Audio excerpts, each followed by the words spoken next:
Hi friends, Amit life maker YouTube channel पे आप लोगों का स्वागत है। देखिए दोस्तों, आज के सेशन में हम लोग करने वाले हैं समान अध्ययन का पूर्वावलोकन क्वेश्चन। दोस्तों घटना चक्र का दोस्तों ये है जो कि भारतीय इतिहास का दोस्तों हम लोग करने वाले हैं क्वेश्चन।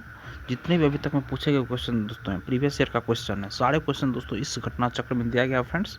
वो 1990 से अभी तक का दोस्तों सारा क्वेश्चन इसमें दोस्तों हर एक पीसीएस का क्वेश्चन दिया गया दोस्तों, जो कि आपके आगामी परीक्षा के लिए बहुत ही महत्वपूर्ण है फ्रेंड्स। जो शिक्षक भर्ती 4.0 के लिए देने वाले होंगे या जहाँ भी इतिहास पूछा जाता है दोस्तों, वहाँ आपके लिए महत्वपूर्ण है। क्योंकि देखिए दोस्तों, सबसे ज़्यादा अगर इतिहास में ज़्यादा इंपॉर्टेंट है दोस्तों, वो है आधुनिक भारत।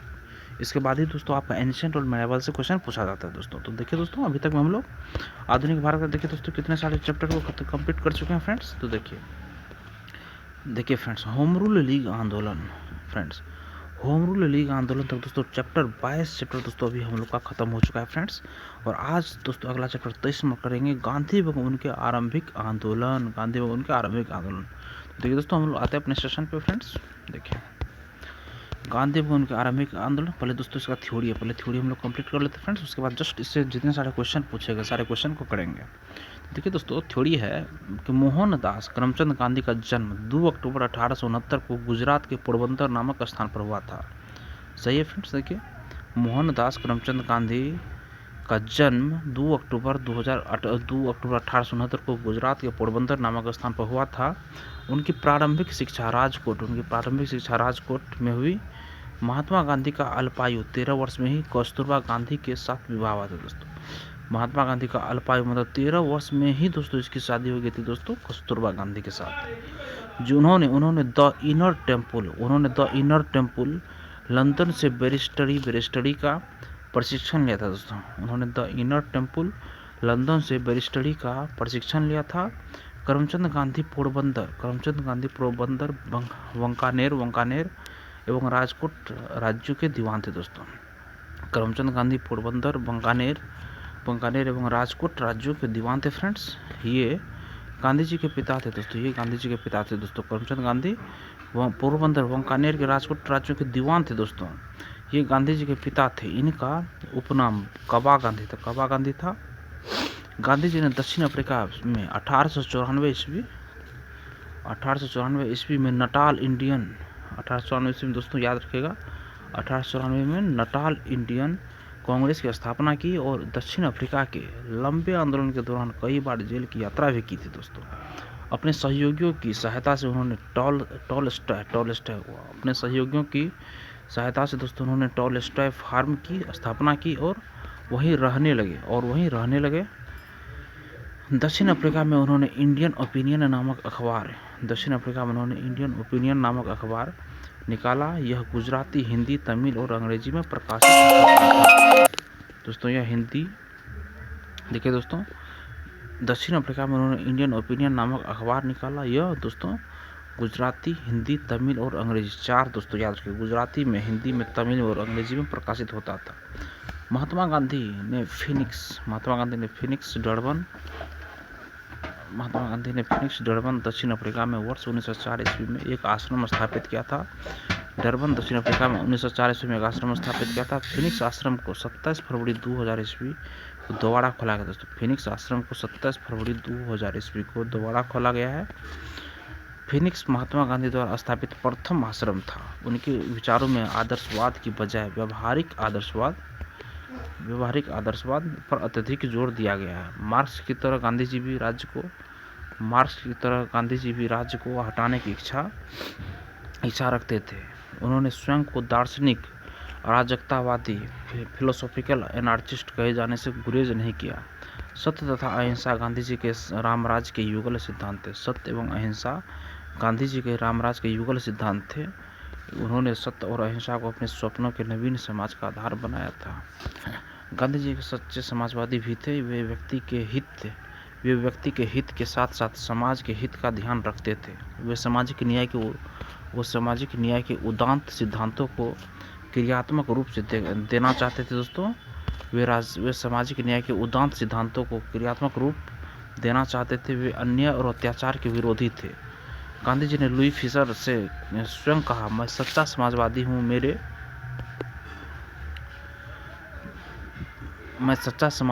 हूँ, मेरे समाजवाद का अर्थ है सर्वोदय। गांधी जी के समाजवाद में मार्क्सवाद की भी झलक मिलती है दोस्तों। गांधी जी श्रम को असाधारण महत्व देते थे।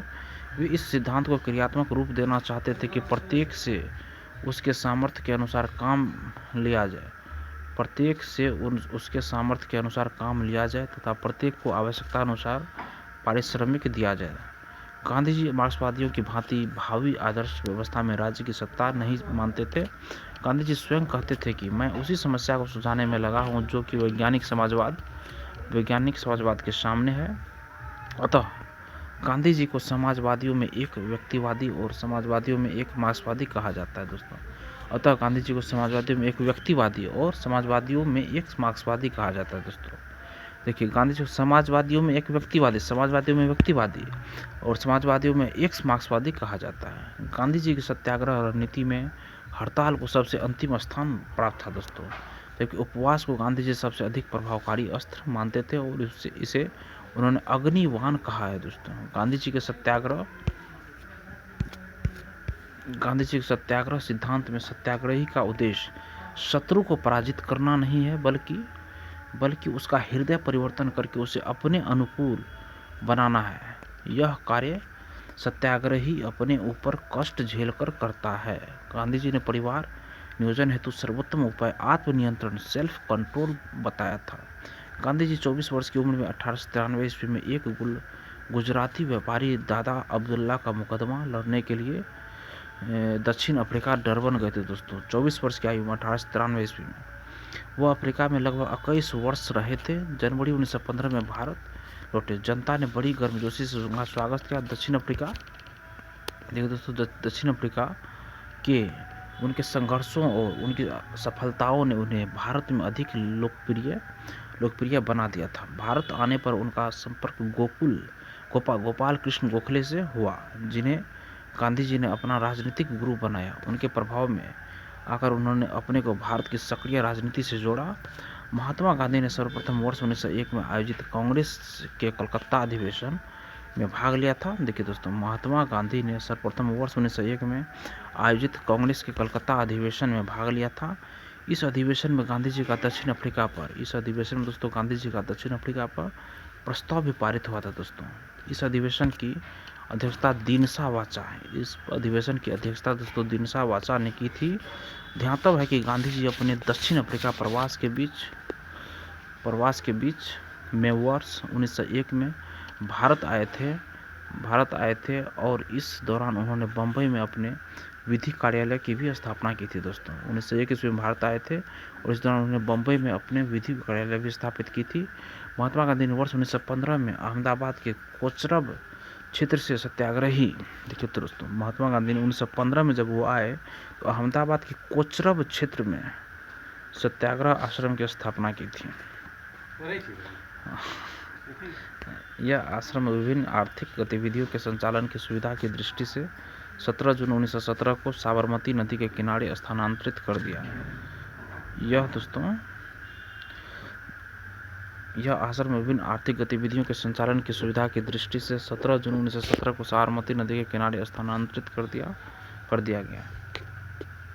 महात्मा गांधी राजनीति को सामाजिक उत्थान और जन कल्याण के लिए सक्रियता समझते थे।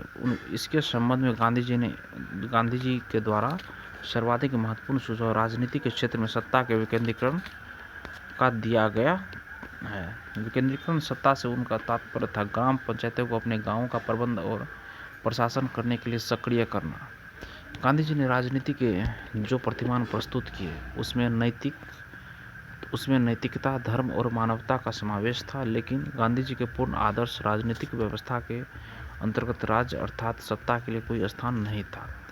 वे राज्य विहीन समाज, स्टेटलेस सोसाइटी की स्थापना करना चाहते थे। गांधी जी द्वारा दक्षिण अफ्रीका में किए गए संघर्ष को निष्क्रिय प्रतिरोध नाम दिया गया, परंतु बाद में गांधी जी ने निष्क्रिय प्रतिरोध के स्थान पर सत्याग्रह शब्द चुना। भारतीय स्वतंत्रता को प्राप्त करने के लिए इसका सर्वाधिक प्रयोग किया गया। देखिए फ्रेंड्स, एक बार फिर से देख लेते हैं। वे राज्य विहीन समाज, स्टेटलेस सोसाइटी की स्थापना करना चाहते थे। गांधी जी द्वारा दक्षिण अफ्रीका में किए गए संघर्ष को निष्क्रिय प्रतिरोध नाम दिया। गया, परंतु बाद में गांधी जी ने निष्क्रिय प्रतिरोध के स्थान पर सत्याग्रह शब्द चुना। भारतीय स्वतंत्रता को प्राप्त करने के लिए इसका सर्वाधिक प्रयोग किया गया। हालांकि गांधी जी ने सत्याग्रह और निष्क्रिय प्रतिरोध में अंतर किया। निष्क्रिय प्रतिरोध एक राजनीतिक अस्त्र है, जबकि सत्याग्रह एक नैतिक शस्त्र है दोस्तों, नैतिक शक्ति है। सत्याग्रह का शाब्दिक अर्थ है सत्य को मानकर किसी वस्तु के लिए आग्रह करना अथवा सत्य और अहिंसा से उत्पन्न होने वाला बल। महात्मा गांधी ने भारत के स्वतंत्रता संघर्ष के दौरान वर्ष 1917 में चंपारण बिहार से सत्याग्रह प्रारंभ किया था फ्रेंड्स। यह गांधी जी का भारत में पहला सफल सत्याग्रह था फ्रेंड्स। महात्मा गांधी ने विदेशी वस्त्रों को नष्ट करने को राष्ट्र के आत्मसम्मान से जोड़ते हुए कहा था कि विदेशी वस्त्रों की बर्बादी ही उनके साथ सर्वोत्तम व्यवहार है फ्रेंड्स। देखिए फ्रेंड्स, विदेशी वस्त्रों की बर्बादी ही उनके साथ सर्वोत्तम व्यवहार है। ब्रिटिश निर्मित उत्पादों का गांधी जी का बहिष्कार प्रभावी हुआ, क्योंकि ब्रिटेन भारत को एक बड़ा निर्मित वस्तुओं का बाजार समझता था। गांधी जी के विदेशी वस्तुओं के बहिष्कार के कारण देसी वस्तुओं के उत्पादन तथा बिक्री को काफ़ी प्रोत्साहन मिला। महात्मा गांधी ने अपने दक्षिण अफ्रीका प्रवास के दौरान जॉन रस्किन की पुस्तक अनटू दिस लास्ट पढ़ी थी। गांधी जी ने अपनी आत्मकथा में लिखा है कि इस पुस्तक ने उनके जीवन को परिवर्तित कर दिया। गांधी जी के अनुसार इस पुस्तक का वह संदेश था, व्यक्ति का कल्याण सबके कल्याण में निहित है। The good of individual is content in the good of all. इसी के आधार पर गांधी जी ने Sarvodaya the welfare of all की अवधारणा का प्रतिपादन किया था। धर्मनिरपेक्ष लेखकों में गांधी जी विचारधारा को थोरो, रस्किन और टॉल्स्टॉय ने सबसे अधिक प्रभावित किया। गांधी जी ने थोरो से सविनय अवज्ञा और करबंदी की प्रेरणा पाई। रस्किन से गांधी जी ने शारीरिक परिश्रम का आदर करना सीखा तथा टॉल्स्टॉय के प्रसिद्ध वाक्य ईश्वर का राज तुम्हारे भीतर है से गांधी जी काफ़ी प्रभावित हुए और यह उनके अहिंसक असहयोग का आधार बना। गांधी जी ने जाति विहीन अछूतों की दशा में सुधार के लिए कठोर संघर्ष किया। गांधी जी कहते थे कि हरिजन सेवा मेरा जीवन श्वास है, इसलिए इसके बिना मैं एक क्षण भी जिंदा नहीं रह सकता। देखिए फ्रेंड्स, इसलिए इसके बिना मैं एक क्षण भी जिंदा नहीं रह सकता दोस्तों। देखिए, गांधी जी कहते थे कि हरिजन सेवा मेरा जीवन श्वास है, इसीलिए इसके बिना मैं एक क्षण भी जिंदा नहीं रह सकता। 1917 और 1918 के आरंभ में गांधी जी ने 3 संघर्षों, चंपारण आंदोलन बिहार, अहमदाबाद और खेरा दोनों गुजरात में हिस्सा लिया। चंपारण तथा खेरा आंदोलन किसानों का आंदोलन था फ्रेंड्स, जबकि अहमदाबाद का आंदोलन औद्योगिक मजदूरों का आंदोलन था। बिहार में हुआ चंपारण सत्याग्रह भारत में गांधी जी का सर्वप्रथम घटना है दोस्तों। 19वीं सदी के आरंभ में गोरे बागान मालिकों ने चंपारण के किसानों से एक अनुबंध के आधार पर यह विनिश्चय करा लिया था कि उन्हें अपनी जमीन के 3/20वें भूभाग में नील की खेती करना अनिवार्य है, जिसे 3 कट्ठा पद्धति के नाम से भी जाना जाता है फ्रेंड्स।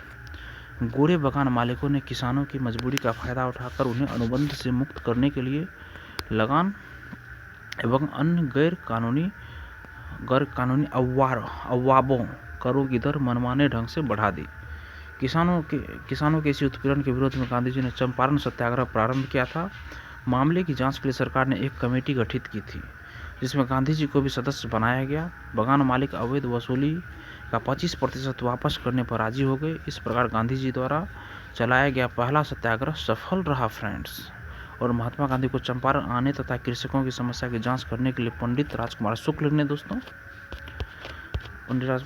राजी किया था तथा चंपारण समस्या की जांच में गांधी जी के सहयोगियों में आचार्य जेबी कृपलानी के साथ doctor Rajendra Prasad, Mahadev Desai, CF Andrews, देखिए इसके सहयोगी जो थे दोस्तों, इसमें आचार्य जेबी कृपलानी थे, doctor Rajendra Prasad, Mahadev Desai, CF Andrews, doctor Anugrah Narayan Singh, Rajkishore प्रसाद, HS पोलाक इत्यादि शामिल थे। NG रंगा ने महात्मा गांधी के चंपारण सत्याग्रह का विरोध किया था दोस्तों, NG रंगा, जबकि रविन्द्रनाथ टैगोर ने चंपारण सत्याग्रह के दौरान ही उन्हें महात्मा की उपाधि दी थी। चंपारण सत्याग्रह के बाद गांधी जी का अगला प्रयोग वर्ष 1918 में अहमदाबाद की कॉटन मिल दोस्तों मालिकों और मजदूरों में प्लेग बोनस को लेकर विवाद में हस्तक्षेप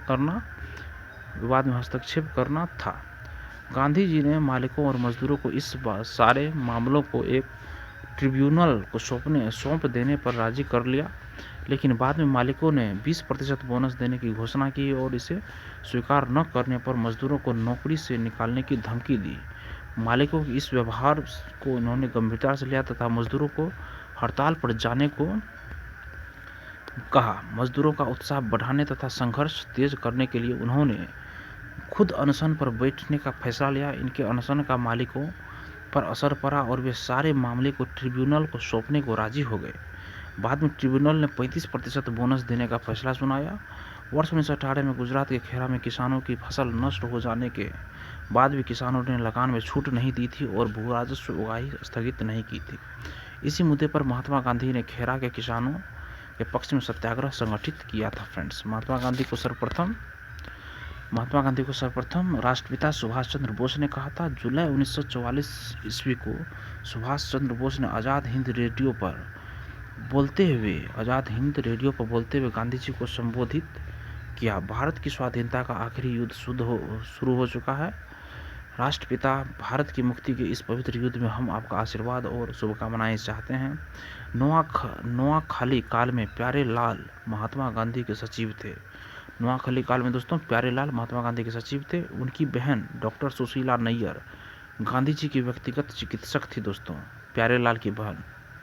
प्यारे लाल ने गांधी जी के दांडी मार्च में भी महत्वपूर्ण भूमिका अदा की थी। दोस्तों, जमनालाल बजाज कपड़ा व्यापारी बैंकर कांग्रेसी भूमिका अदा की थी। दोस्तों, जमनालाल बजाज कपड़ा व्यापारी बैंकर कांग्रेसी सामाजिक कार्यकर्ता और महात्मा गांधी के निकट सहयोगी थे। दोस्तों, इनका जन्म जयपुर में हुआ था। इन्हें वर्धा के एक धनवान व्यापारी ने गोद लिया था। वे वर्ष 1915 में गांधी जी के संपर्क में आए तथा जीवन भर उनके अनुयायी रहे। 30 वर्ष की अवस्था में गांधी जी राष्ट्रीय कांग्रेस में भाग लिया। भारत के प्रति ब्रिटिश सरकार की नीति के विरोध में उन्होंने राय बहादुर की उपाधि त्याग दी। ये कांग्रेस के कोषाध्यक्ष रहे तथा गांधी सेवा संघ के संस्थापक रहे। वे वर्ष 1927 में झंडा सत्याग्रह में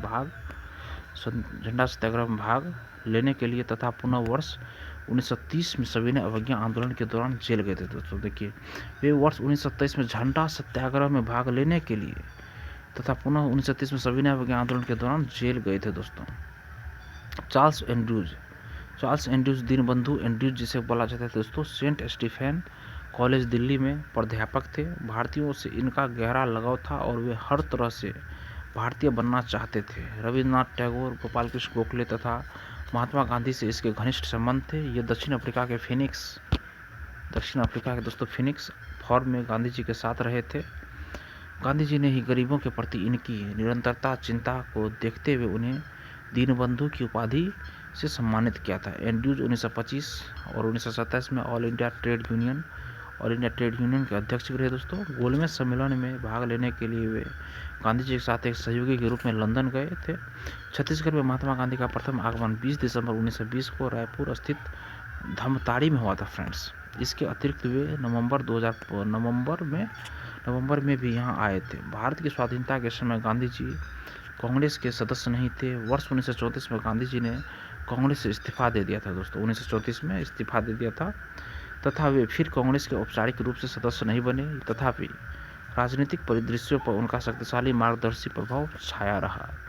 गांधी जी ने वर्ष 1903 में जोहान्सबर्ग में अपनी लॉ फर्म स्थापित की थी, जहां वे 1910 तक रहे। गांधी जी ने अपनी लॉ फर्म में ट्रस्टीशिप के सिद्धांतों को लागू किया था। गांधी जी का विचार था कि प्रत्येक देश की अर्थव्यवस्था वहाँ की जलवायु, भूमि तथा वहाँ के निवासियों के स्वभाव को ध्यान में रखते हुए निश्चित की जानी चाहिए। इनकी अर्थनीति सभी तरह के शोषण का विरोध करती है, चाहे वह शोषण देश के भीतर एक वर्ग तथा दूसरे वर्ग का हो या बाहर से हो। गांधी जी इसको दूर करने के लिए ऐसी प्रणाली कायम करना चाहते थे जिसमें व्यक्ति अपने मौलिक प्रयत्न के द्वारा स्वतंत्र वातावरण में श्रम और कार्य कर सके। इसके लिए वे स्वदेशी उद्योग का पुनरुद्धार करना चाहते थे ताकि लोगों को पर्याप्त भोजन मिल सके और वे भूख से पीड़ित न हो। इसके लिए गांधी जी ने कुटीर उद्योग जैसे गुड़ बनाना, घास कुटना, तेल पेरना, कागज बनाना, चमड़े का काम आदि पर जोर दिया है। इससे गांधी जी का मानना था कि गरीबों और शोषितों का आर्थिक और सामाजिक सुधार करने में मदद मिलेगी। 30 जनवरी 1948 को नाथूराम गोडसे ने गांधी जी को गोली मार दी थी दोस्तों। 30 जनवरी 1948 को उनकी मृत्यु पर भारत के तत्कालीन प्रधानमंत्री पंडित जवाहरलाल नेहरू ने कहा था, हमारे जीवन से प्रकाश चला गया है, हमारे चतुर्दिश अंधकार ही अंधकार है। मैं नहीं समझ पा रहा हूँ कि आपसे क्या कहूँ और कैसे कहूँ। राष्ट्रपिता जिन्हें हम प्यार से बापू बापू कहते थे, हमारे बीच नहीं रहे। देखिए फ्रेंड्स, हमारा ये आखिरी मतलब थ्योरी का सेशन था दोस्तों। देखिए फ्रेंड्स, प्रश्नों से पहला क्वेश्चन कर लेते हैं फ्रेंड्स। करमचंद गांधी दीवान थे कहाँ के दोस्तों? ये मतलब महात्मा गांधी के पिताजी थे दोस्तों। तो दोस्तों ये थे उपयुक्त सभी राज्यों के मतलब पोरबंदर के, वांकानेर के और राजकोट के दीवान थे दोस्तों। देखिए फ्रेंड्स, करमचंद गांधी पोरबंदर, राजकोट तथा वांकानेर राज्यों के दीवान थे। ये गांधी जी के पिता थे। इनका उपनाम कवा गांधी था दोस्तों, उपनाम। देखिए फ्रेंड्स, हमारा थ्योरी गांधी जी से रिलेटेड जितने सारे थे दोस्तों, सारा इसी सेशन में कंप्लीट हो गया फ्रेंड्स।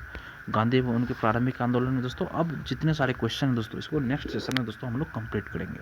आप लोग दोस्तों थ्योरी को 3 से 4 बार करके इसको कंप्लीट कर लीजिएगा। आप लोग देख लीजिएगा, जैसे कि आपको थ्योरी इससे रिलेटेड जितने सारे हैं दोस्तों, सारा आपके माइंड में आ जाए। और कल दोस्तों इसका हम लोग क्वेश्चन स्टार्ट करेंगे फ्रेंड्स। तो आप लोग कल के सेशन में बने रहिएगा फ्रेंड्स। ये आपके नेक्स्ट मतलब आगामी जो परीक्षा आने वाली दोस्तों, उसके लिए बहुत ही महत्वपूर्ण है। धन्यवाद दोस्तों सेशन देखने के लिए। अगर आप लोगों को सेशन पसंद आया फ्रेंड्स, तो सेशन को लाइक कीजिए और किसी एक ग्रुप में दोस्तों को शेयर कीजिए और मेरे चैनल को सब्सक्राइब कीजिए। धन्यवाद दोस्तों, आपका दिन शुभ हो।